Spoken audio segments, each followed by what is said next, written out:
This is Dateline Tuesday, June 16, 1998.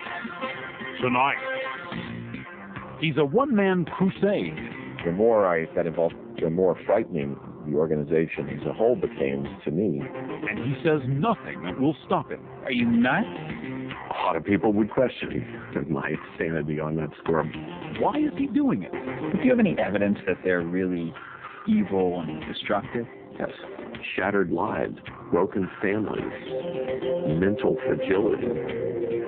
But when he turned on Scientology, Scientology turned on him. People who oppose you are undoubtedly criminals? I believe that, yeah. Is Bob Minton a criminal? I think that we will discover that at some point. John Hockenberry on one man's battle against the Church of Scientology. Dateline with Jane Pauley and Stone Phillips, plus Tom Brokaw, Katie Couric, and Maria Shriver. From Studio 3B in Rockefeller Center, here is Jane Pauley. Good evening. What would make you dedicate your life to a cause? Not talking about just signing a petition or making a donation. We mean spending most of your time and much of your hard-earned money risking inconvenience, ridicule, and heartache. The man you're about to meet has done all that, speaking out for people he barely knew because he believes they'd been victimized by the Church of Scientology. The question you'll want to ask is why. John Hockenberry on One Man's Crusade. I am involved in a controversy with the Church of Scientology over what I consider to be one of the most fundamental rights in a democracy. That is, the right to speak freely. You've probably never heard of Robert Minton, but at age 51, this soft-spoken former investment banker has decided to turn what was once a peaceful, financially secure early retirement into a one-man campaign to turn the Church of Scientology on its head. At the core of Scientology is a very evil vein. An evil disguised as a church? Bob Minton has lots of terrible things to say about a group that simply claims to offer a path to success and enlightenment. The United States government, in fact, recognizes Scientology as a tax-exempt religious organization. But Bob Minton has risked everything in the cause to convince people that the Church of Scientology is a dangerous cult, a charge the group emphatically denies. What exactly is Scientology? The man who could best answer that question died in 1986. Scientology's founder, L. Ron Hubbard, shown here in this video, The Church Sells. Scientology is based on Hubbard's worldviews. His writings contain ruminations about ancient galaxies, reincarnation, and a deep hatred for the practice of psychiatry. Hubbard himself claims to have discovered a unique self-help formula. Take an individual and put them in a position where they can confront their own problems and solve their own problems and so bring themselves up by their own bootstraps. It's this whole notion of self-empowerment as the key to success that seems to draw some of Hollywood's biggest stars to Scientology, including Tom Cruise and his wife Nicole Kidman, Lisa Marie Presley, Kirstie Alley, and John Travolta. I found Scientology, and that gave me a kind of sanity. The technology I found so brilliant that kind of put things in perspective for me.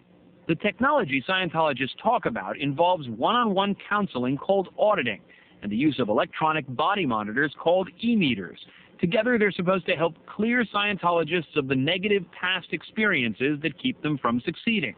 Succeeding like Mike Rinder says he has. Rinder is a senior official in the Church of Scientology.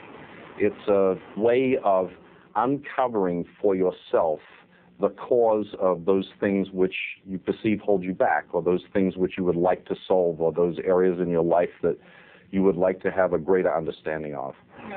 Sounds great, but Scientology's critics say that's the con. Some former members say this religion that promises a higher awareness delivers something else. By the time you learn the secrets of Scientology, they say, you'll be brainwashed and broke. But these days, learning the closely guarded secrets of Scientology is as easy as logging onto the internet. Their critics of the organization have posted Scientology's copyrighted documents. There you can learn L. Ron Hubbard's teaching of how 75 billion years ago, an evil galactic overlord named Xenu transported all the universe's bad people to Earth in spaceships. and then blew them up with hydrogen bombs. Hubbard teaches that these exploded souls are the root of all human problems, and that only Scientology can clear them out to make way for happiness and success. Until these secrets became public, critics say the only way to learn about Xenu and the exploded souls was to pay money. Going up the ladder of Scientology, they say, is expensive, sometimes thousands of dollars to advance just one level. And if you can't pay to advance, there's another option. Devoted followers literally sign billion-year contracts to serve the church, where former members say you don't have to pay, but are inducted into a highly structured lifestyle that can involve periods of forced labor or disconnecting from your own family. As I've been locked in the basement. They intercepted calls from my parents. They intercept mail from people. Oh, well, the critics will say almost anything. Scientology regularly and forcefully denies the accusations from what it says are a tiny number of critics, all with questionable backgrounds, several of whom have lost copyright infringement lawsuits brought by the church for making public secret church documents. Church officials insist that one can advance in Scientology without paying money or giving up freedom. Scientology, they say, is really no different from other religions, which must also fight the hateful intolerance around them. You've been accused of having dirty hands, and your intention has been to harass and intimidate critics into silence. The more I got involved in the Church of Scientology, the more frightening the organization as a whole became to me. It was about 2 years ago that multimillionaire retiree Bob Minton first logged on to the internet and started to read the critics' stories of being harassed and hounded by the church. He can't explain why exactly, but the stories moved him to act. He made contact with many of the people he read about. He found himself believing them and that he could help in their fights against Scientology. The time has come to stand up to these people. What do you say to the thousands of Scientologists who joined voluntarily, think it's going great, that it's helping them, in fact, and they don't want to see anything changed? So thank you very much, Bob Minton, but go back to what you were doing. Well, then, this is what I would really encourage, then, that those people within Scientology take a look at the other side of Scientology, what a lot of people like to call the dark side of Scientology. My first reaction was, are you brain dead? Why do we have to do this?